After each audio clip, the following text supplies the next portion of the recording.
আমি তো ভালো আছি, তুমি কেমন আছো? আলহামদুলিল্লাহ, আমিও ভালো আছি। ও সেটা হয় বুঝলাম।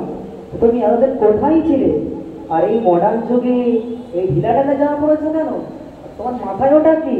ওরকম বলো না বন্ধু, এটা কোনো ঢিলা ঢালা জামা নয়। এটা হচ্ছে আল্লাহ রসুলের সুন্নাত। এবং আমি এতদিন দিনী শিক্ষা অর্জন করার জন্য মাদ্রাসায় ছিলাম। কি মাদ্রাসা? এটা আবার কি জিনিস? এটা আমি তো আমার জীবনে প্রথম শুনছি।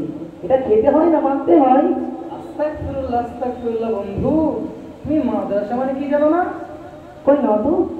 মাদ্রাসা মানে হচ্ছে আল্লাহ রসুলের ঘর, যেখানে দিনী শিক্ষা এবং কোরআনের শিক্ষা দেওয়া হয়। ও সেটা হয় বুঝেছি। তুমি বলো তো ওখানে গিয়ে কি শিখেছো তুমি? আমি মাদ্রাসা থেকে কিভাবে নামাজ আদায় করতে হয়, কিভাবে কোরআন তেলাওয়াত করতে হয়, কিভাবে বড়দের সম্মান করতে হয়, কিভাবে ছোটদের স্নেহ করতে হয়, কিভাবে রসুলের আদর্শে আদর্শিত হতে হয়, এছাড়া আরো অনেক কিছু শিখেছি। তাহলে তোমাকে আমি একটি প্রশ্ন করবো। হ্যাঁ, অবশ্যই করো। তো তোমাকে এই মাদ্রাসায় পড়তে বলেছে কি? তোমার লক্ষ্য কি? ও এই প্রশ্ন, হ্যাঁ। তুমি কি জানো না আল্লাহ রসুল পাক হাদিস শরীফের মধ্যে বলেছেন, তলাবুল ইলমি ফারিদাতুন আলা কুল্লি মুসলিমিন, অর্থাৎ প্রত্যেক মুসলমান নরনারীর জন্য দিনী শিক্ষা অর্জন করা ফরজ। তাই তো আমি মাদ্রাসায় পড়াশোনা করছি। ও এতক্ষণ তো অনেক জ্ঞান দিয়েছো। হ্যাঁ, তো কি হয়েছে?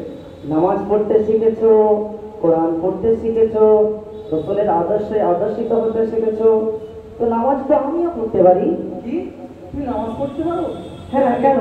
আগে বলোনি তো। তাহলে বলো তো, দিনে কয় ওয়াক্ত নামাজ ফরজ এবং কোন কোন প্রকার পড়তে হয়? ও এ তো খুব সহজ প্রশ্ন, এটা আমি চোখ বুজিয়ে বলে দিতে পারবো। হ্যাঁ, তো বলো দেখি, কেন বলছো না? দিনে 6 ওয়াক্ত নামাজ ফরজ। প্রথম হচ্ছে জোহরের নামাজ, যেটা ভোর 3টের সময় 3:30 টাকা পড়তে হয়। আচ্ছা আচ্ছা, তারপর? আর দ্বিতীয় হচ্ছে মাগরিবের নামাজ, যেটা সকাল 10টার সময় 9 রাকাত পড়তে হয়। আর তৃতীয় হচ্ছে ফজরের নামাজ, যেটা দুপুর 2টার সময় 13 রাকাত পড়তে হয়। থাক থাক, তোমাকে আর বলতে হবে না। কেন বলতে হবে না? তুমি যেগুলো বলেছো, এই পৃথিবীতে কেন, যদি মঙ্গল করে দূরবীন দিয়ে খুঁজে তাও পাওয়া যাবে না।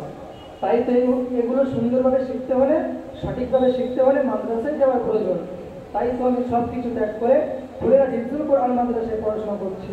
আর সেখানে হাফেজ ওসমান আলী ও হাফেজ তানাবুল ইসলাম নামে দুইজন সুযোগ্য ওস্তাদ হুজুর আছেন। তারা আমাদের সুন্দরভাবে এসব শিক্ষা দিয়ে থাকেন। বন্ধু, তুমি আমার চোখ খুলে দিয়েছো। আমি এতদিন মাদ্রাসা সম্পর্কে জানতাম না, সেই জন্য এত কিছু বলেছি। তো আমি কি তোমার সঙ্গে সেই বুলেট হিফজুল কোরআন মাদ্রাসায় সেই সুযোগ্য ওস্তাদ হুজুরদের কাছ থেকে দিনী শিক্ষা অর্জন করতে যেতে পারি? কেন পারবে না? অবশ্যই পারবে। ঠিক আছে, চলো। চলো বন্ধু। আসসালামু আলাইকুম। ওয়ালাইকুম আসসালাম।